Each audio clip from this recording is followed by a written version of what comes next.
Warning, I'm on a journey to handicap home runs in Major League Baseball. I'm not claiming to be sharp, I'm not claiming to have an edge. I bet based on the three Ps, pitcher, park, and price. We probably won't win long term. This is for entertainment and education.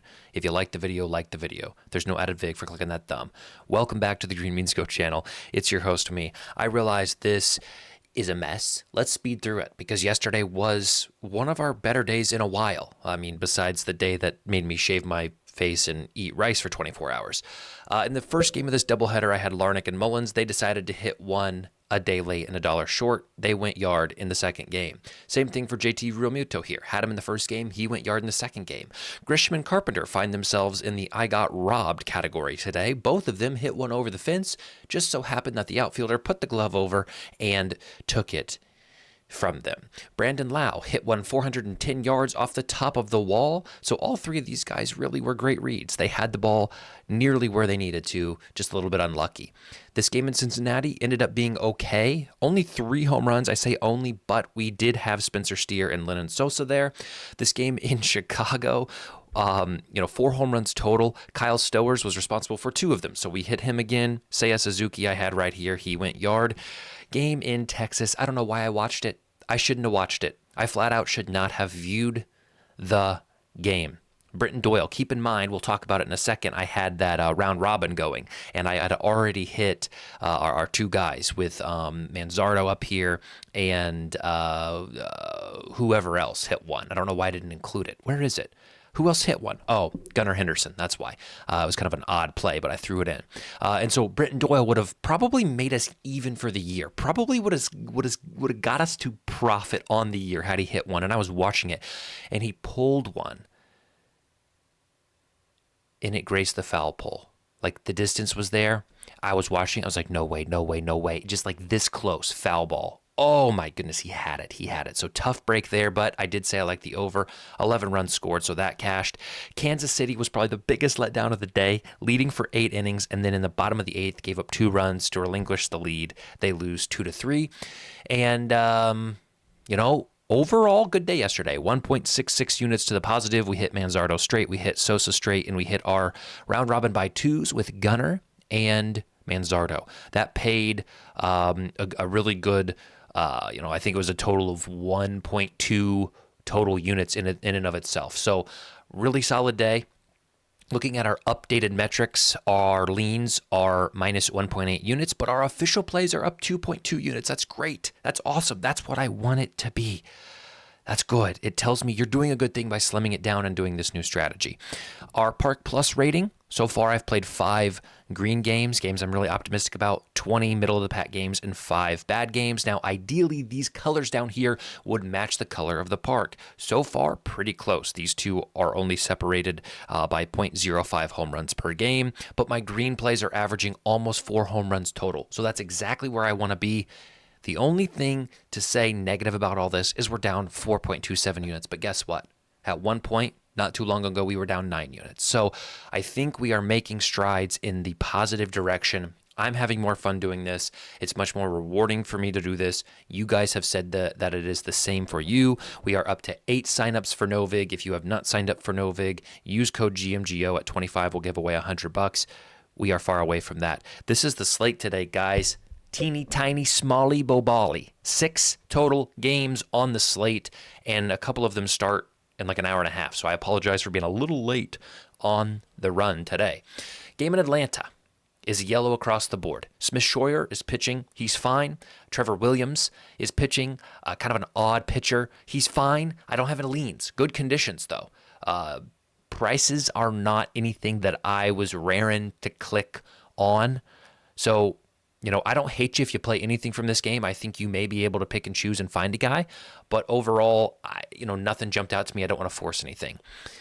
Here's what I need to say about Baltimore. You can see it's green, and it's green. Conditions are phenomenal. The pitchers are poor for both sides. The only thing I need to say is this is a day after a doubleheader. Yesterday, these 2 teams played 18 innings of baseball. I don't know what that does to a team coming back the next day. It could be great momentum, they're feeling it, they're warmed up, right? Or it could be what I fear is exhaustion just kind of lackadaisical, if you will. So I'm going to ride what I think is a really good pitching matchup and a really good park factors and just kind of put the doubleheader to the side, and I may be completely wrong. So take this with a grain of salt. Brooks Lee at 800, Carlos Correa at 750, Ryan O'Hearn at 650, and Cedric Mullins at 600 are all leans. I think you can get to a lot of bats in this game. I think the prices are very good considering the pitching and the park. Like, a lot of times I say, oh, it's a great pitching matchup, it's a great park, but the prices aren't great. This is the opposite. It's a perfect storm. If this wasn't a doubleheader, I'd be all in. Only thing scaring me. Baltimore left-handed batters, you can't go wrong with any of them. I've chosen O'Hearn and Mullins, but if you want to go Rutschman, if you want to go Henderson, if you want to go Holiday, if you want to go Kjerstad, don't care. Have at it. Have fun. Game in Cincinnati, also a noon game. Another one that looks very, very optimistic. However, the prices reflect my Park Plus rating or pitching in park. Not a lot of value in terms of a number. Now, could there be 4 and 5 home runs? Absolutely. Do I hope there is? Absolutely. But is there enough meat on the bone for me to start slicing and chomping? Not so fast. Miguel Vargas, and we'll go back to Lyndon Sosa, would be my leans for the Chicago White Sox. For the Cincinnati Reds, I do think this is a really good pitching matchup, really good park, and we've seen this team either put up 20 runs or blank. Go look at their game log. Just see. Do the Reds score 6 runs? Nah. Do they score 14 in one inning? Yeah. Do they score 0? Yeah. Hopefully today's a 17-run game. Gavin Lux at 750, I think, has value. Ellie De La Cruz, anything over 400, I think, has value. Down here, Tampa and Toronto. You're not surprised. I have Brandon Lau and Arando. Lau is having a crazy good series in this one. He's seeing the ball well. He clearly likes this park. And even though Gausman is pitching today, I'm okay with it. I'm okay with going back to these guys at these prices as leans. Didn't find a way to actually put the money down, but as leans, it's okay. For the Toronto bats, they're facing Zach Littell, which Zach Littell's year has been I would say up and down, but there haven't been many ups. Down and down. Zach Littell has not looked good.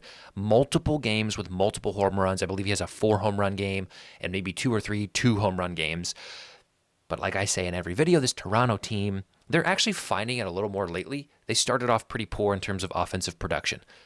All that being said, Vladimir Guerrero Jr. at 460 on Camby is a really good price. I realize that his price on other books is sub 400. I have the luxury of having a fresh Camby account where I'm able to get down on a lot of these good props, and I'm winning on there. And so you know what that means when you win on a Camby book, specifically Ballybet in this instance. I'm going to be limited soon, and you're going to probably stop seeing these numbers.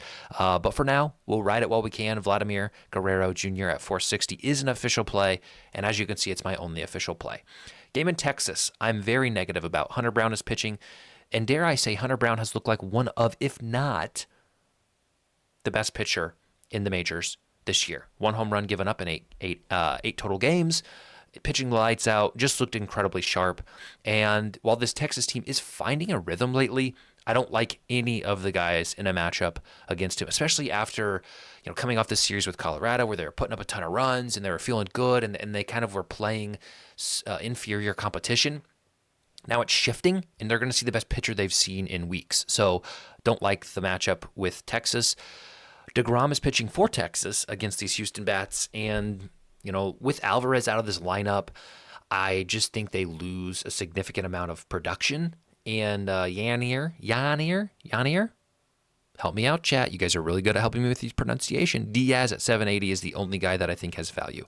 Pitching is too good. Outside of, Diaz, no leans for me. And then the late game, and I mean the late game, very late. And I was kind of right yesterday with did I include that in here? I don't know if I included it. I said Dodgers look good. Their prices are pretty tanked. I gave you some names hit, but the prices are rough. So same thing, different day. Prices are rough for these Dodgers bats. They're facing Osvaldo Bido, who has been just as bad as Zach Littell on here. Just been awful at giving up the home run. You're getting him in a home run friendly park. You're getting him against a lineup with a lot of power. So I think it is a green matchup for the Dodgers yet again. However, I don't see a ton of value, just raw, pure value in these guys. Like Freddie Freeman. I liked him today matchup-wise, but he was like 340. just kind of like over 400, I'm taking him. 340, it's just a little too low. So, I don't want to beat a dead horse, but name any LA Dodger. I probably like them matchup wise. You got to figure out what price is right for you. Soderstrom at 450 and Langoliers at 475 are leans for me. For the LA Dodgers, James Outman at 560 would be my only lean. We'll look at my official plays because we have a conversation to discuss. DraftKings is offering another boost for a parlay yesterday. What do we do? Oh my goodness. It was brutal. I mean, did I include that? I don't know if I included it. Yeah, I did. Okay. Over 9, we hit that. Kansas City led for 8 innings and then lost it in the bottom of the 8th. San Diego won, LA won. So really, we were an inning away from getting up another unit, more or less. So that would have been, yesterday could have been amazing. But today we'll kind of run it back, so to speak. Baltimore lost both of the games yesterday. This is the leg that I'm a little insecure about, we'll say. I think they come out hungry today. I think their lefties will really give Minnesota some problems. So I like them as the first leg. Cincinnati, 17 runs for Cincinnati today. I think they beat the White Sox. Toronto, I think gives Zach Littell some serious problems. So we'll take them. And then the Dodgers with Beto on the mound, I think is tremendous. Now, this isn't anything special. Like there's no upsets. Yesterday I had Kansas City as an upset. I like their value, right? We almost cashed it. This is all favorites on the money line. And it's nothing special, but for the boost to knock it up to 606, I'm okay with putting 0.1 units. The only straight play that I have, home run play that I have, is Vladimir Guerrero Jr. If you can get him above 400, I would take it. 460 on Bet Rivers, Ballybet, anything that is a Canby odds provider. And then finally, our sort of fun play of the day, our recreational entertainment play of the day. FanDuel has a 30% boost, but it has to be 3 legs. Sadly, there's only 2 guys that I like 4 home runs with their prices on FanDuel. Ryan O'Hearn, I believe, was at 630. I think he's got a good matchup. I like the park. I like him. We'll put him in. Gavin Lux, although, he's not. Oh, yeah, he was here. Okay. I'm not going to play him straight. I don't, picking and choosing. I'm okay with him at 750 in this parlay. So we'll put those 2 guys. And here's what I need to say. This is not the smart thing to do. This is something that you're going to hear a lot of sports bettors saying they've tried, right? A free leg, a dummy leg, a lock leg. But in order to initiate the profit boost, we have to have 3 legs. So the safest quote unquote leg that I can find is the Dodgers plus 3.5. Now, the reason I've chosen this is because if O'Hearn and Lux both hit one in this noon game, in these early games, all I have left is this Dodgers plus 3.5. Now I'm in a position where I can monitor it. I can say, okay, how's the game starting? They get off to a 5-0 lead. We're probably pretty good. If they're down 2 in the 8th inning, right? Maybe there's a position where I can hedge out. So, this just sets me up for an opportunity if my 2 actual true legs hit, and that's where all the money is coming from in this parlay. If those hit, I can at least hedge out, so to speak, if I need to, if things get a little wonky late in the game for this Dodgers bet, right? If there was no leg minimum, I would just do these 2 guys and call it a day. But I have to have 3 to initiate the boost. So I've thrown this in, which gives me not only a good chance to win, but also a good chance or opportunity to hedge since it is later in the night. So that's my thought process. I'm not saying it's good. I'm not saying it's smart. I'm just saying that is the best thing I think I can do in this situation. So keeping it real small today. If we lose today, we lose 0.3 units, and that's good because there are days when we have lost 2 whole units. Appreciate you guys for coming by yet again. Love you, love you, love you. We'll see you tomorrow.